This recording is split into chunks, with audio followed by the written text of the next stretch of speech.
The wind rolled through the narrow streets of New York, carrying the faint smell of hot pretzels and car exhaust as the sun dipped behind the skyline.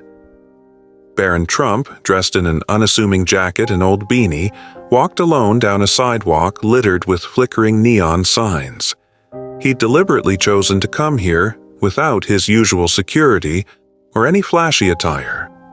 For once, he wanted to see the city with his own eyes, and maybe connect with the people society tended to overlook. He rounded a corner and noticed a small group of individuals huddled near a plaza. Among them sat a wiry man with a battered sign that read, "Veteran, any help appreciated." The man's coat was threadbare, his eyes darting between passing strangers who barely paused to acknowledge him. Barron felt a tug at his chest. He'd heard stories about homeless veterans but had never confronted that reality so up close. Slowing his pace, Barron drew nearer. The man glanced up warily, and Barron offered a quiet greeting. "Mind if I sit?" There was a slight hesitance in the man's eyes, but he nodded. Barron lowered himself onto the cold concrete, hunching beneath the shallow glow of a nearby street lamp. The man introduced himself as Sam, a former Marine who'd served overseas. Returning stateside, he couldn't hold down steady work because of a lingering injury and a swirl of PTSD symptoms. He had tried the VA, waiting in lines and dealing with paperwork, only to end up in bureaucratic limbo. Bills piled up. Eventually, his landlord kicked him out. Now he'd been on the street for months. Or was it years?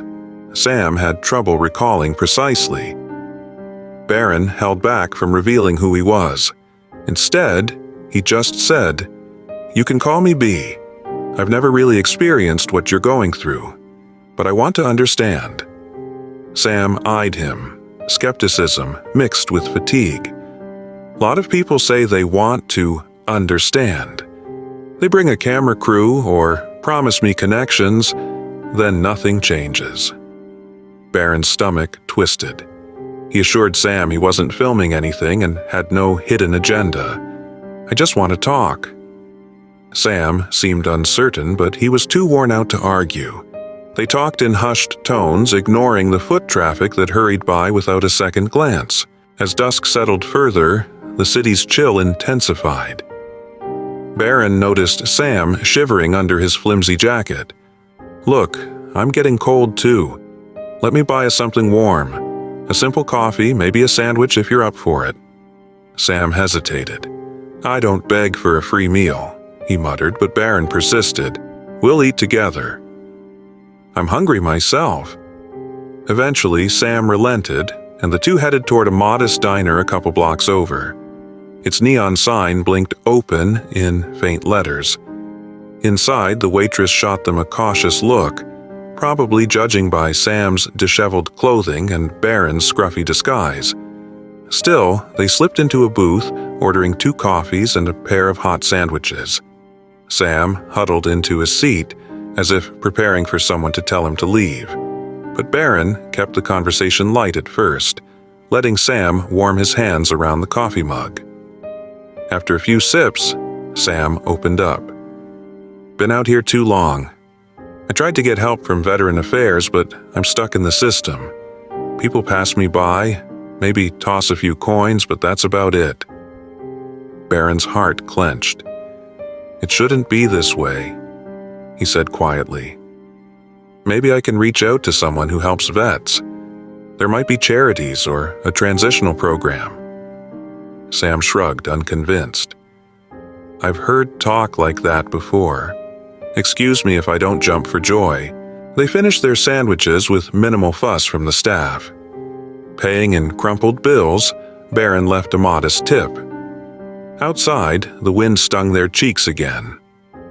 Sam mentioned he had a couple of buddies, also veterans, down the block. "We watch each other's backs," Sam explained, leading Barron to a graffiti-stained doorway. There, 2 men, JT and Rico, nodded at Sam. They cast a suspicious glance at Barron, who introduced himself briefly as B. JT and Rico were similarly dressed in layers of worn jackets, sporting telltale signs of harsh nights spent outdoors. One coughed violently, the other massaged an old shoulder injury. Barron offered a timid wave, but the men didn't seem eager to chat.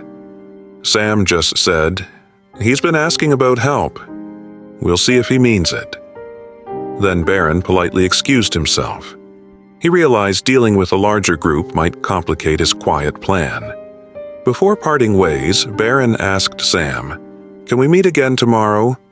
Same spot?" Sam gave a half smile, half scoff. "If you show up, fine. I won't hold my breath." Barron nodded. "I promise I will." That night, Barron slipped into a small apartment his family rarely used, wanting to stay off the radar. Checking his phone, he ignored a flurry of messages from his usual circle. Instead, he researched local nonprofits or shelters specifically aimed at veterans. Some had good reputations, but everything seemed mired in red tape. He fired off a quick email to a trusted lawyer friend. "I have a homeless vet who needs urgent help. Housing, medical, the works. Any leads?" Lying on the couch, Barron felt a knot of guilt and frustration. Sure, his family name had resources, but Sam didn't trust big promises. If Barron waltzed in with security guards and flashy checks, Sam would probably vanish. He needed a personal approach, authentic, discreet. The memory of Sam's weary eyes spurred Barron on. By morning, he had half a plan. Find a smaller veterans assistance program, vouch for Sam financially, and keep his own identity under wraps as long as possible. Come afternoon, Barron returned to that grimy plaza. Sure enough, he spotted Sam in the same spot, sign in hand, shoulders hunched against the chill. Sam blinked in mild surprise when Barron appeared. "I really didn't think you'd come back," he admitted. "Most folks who say they want to help never show." Barron gave a polite grin. "Told you I would. Let's see if we can get you to some folks who know how to get you proper assistance." Sam scowled slightly. "I guess. But I'm not expecting miracles." They walked to a small office that Barron had located online, a grassroots organization focusing on homeless vets. The entryway was cramped, but a receptionist greeted them professionally enough. Sam filled out a short form, name, basic info about his service. Barron quietly added himself as a support contact on the paperwork, just writing down IDEBT. The staff took note, promising they'd do an intake interview soon. Once outside, Sam shrugged. "I've heard, 'We'll get back to you 1,000 times.' Usually means I never hear from them again." Barron placed a hand on Sam's arm. "I'll follow up. I want them to give you a fair chance." Sam hesitated. "All right, I'll trust you. For now." A few days later, Barron returned to the organization to check on Sam's application. Meanwhile, Sam's background info was being processed. A staff member discovered that Sam had once received a small grant from the Fred Trump Foundation years ago. That triggered suspicion in Sam's mind. Why was Fred Trump's name popping up? Barron shifted uncomfortably when Sam confronted him about it. "Fred Trump? Wait, are you related to that family?" Barron exhaled, tugging off his beanie. "Yes, I'm Barron Trump. I'm sorry for not saying so earlier, but I worried you'd feel weird if you knew." Sam's initial shock melted into a mix of confusion and faint anger. "So, all this time you were one of those Trumps? Why the disguise?" Barron explained, "I wanted to see you as a person, not have you treat me differently because of my last name. I also didn't want the media circus or empty PR. I really just want to help." Sam glared, though his voice shook less with anger than betrayal. "If you've got all that power, you could have, I don't know, done something huge from the start." Barron nodded. "But would you have trusted me then? I needed to earn your trust quietly." After a tense pause, Sam sighed. "Guess you're right. Let's just get on with this." The nonprofit staff arranged a more thorough checkup for Sam, discovering old shrapnel in his leg from a roadside explosion during deployment. He also had persistent respiratory issues. Barron quietly guaranteed payment for any immediate treatment or transitional housing fees. Sam, both grateful and uneasy, followed the steps they advised: doctor visits, filling out more forms, attending orientation for a short-term housing program. At first, Sam resisted the idea of living in a structured environment. "I've been free on the streets. Can't stand being locked in," he said. But the colder nights and his fragile health made him realize that a bed and a roof could be a lifesaver. The staff placed him in a small veterans' dorm. Sam grumbled but stayed, eventually admitting it beat freezing on the sidewalk. Barron visited occasionally, always in low-key clothes, no entourage. Sam apologized for his earlier suspicion. It's weird that a Trump is helping me so personally." Barron assured him, "I'm just a guy who saw you needed help. Let's keep it simple."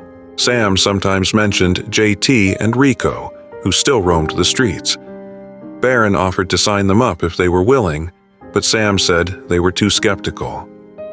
"We can't save everyone," Barron murmured, "but if they ever change their minds, the door's open." Sam agreed. "At least I've started climbing out of this pit." During his check-ins, Barron observed Sam growing more confident. A social worker at the dorm assisted him with paperwork for mental health support.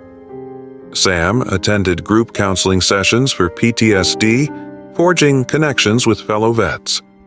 Slowly, the haunted look in Sam's eyes lessened. He still had nightmares, still felt a bit restless, but at least he had a path forward. Digging through old records, it turned out Sam had once been a recipient of a small scholarship from Fred Trump's foundation, back when Sam first returned from deployment. Funding ran out, and Sam spiraled into homelessness later. This revelation shook Sam. "I can't believe your granddad tried to help me once," he said in a hushed tone. Barron felt a knot in his chest, remembering stories of his grandfather's philanthropic gestures. "Well," Barron replied gently, "maybe this time we'll make it stick." Sam nodded, a flicker of hope crossing his features. "I don't want more charity," he whispered. "I want a real start." Barron smiled. "Exactly. Let's treat this as an investment in your future, not a handout."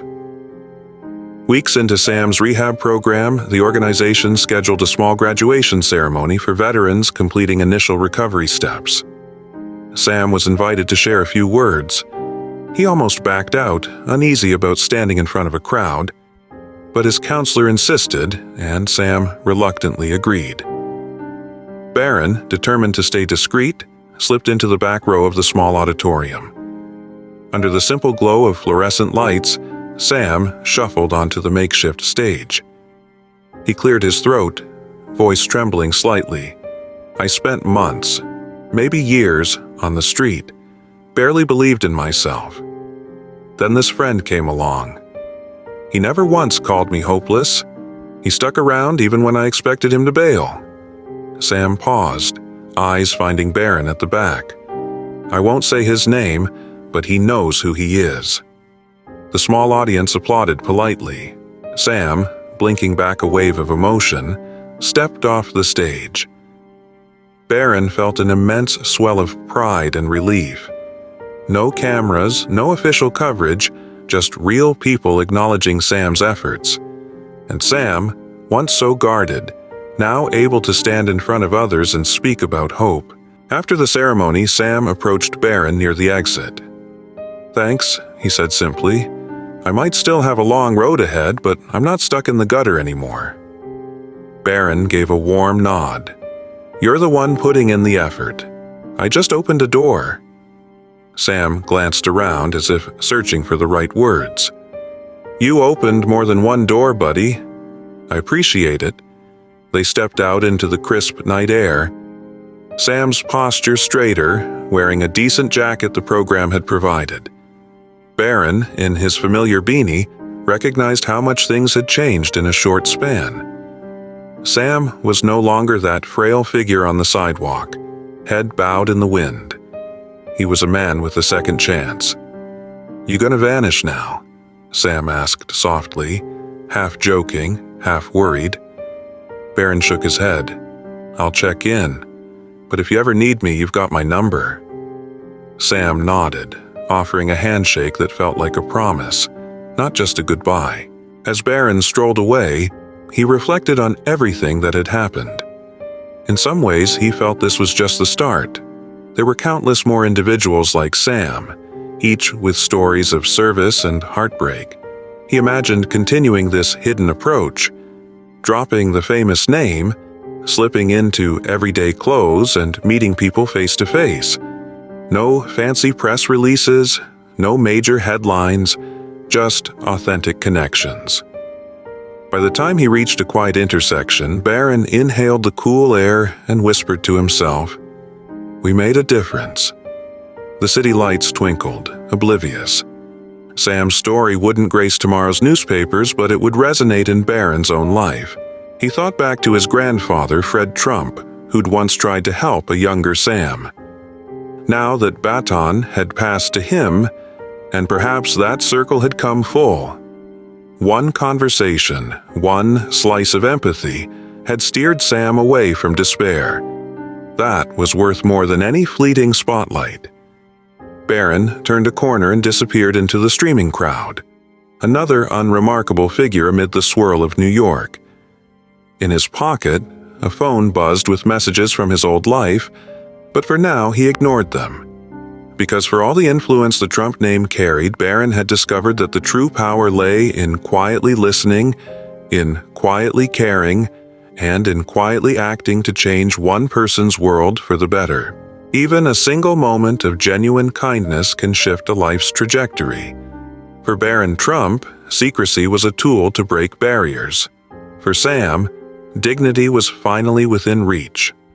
Sometimes all it takes is one shared meal, one honest conversation, and one enduring promise.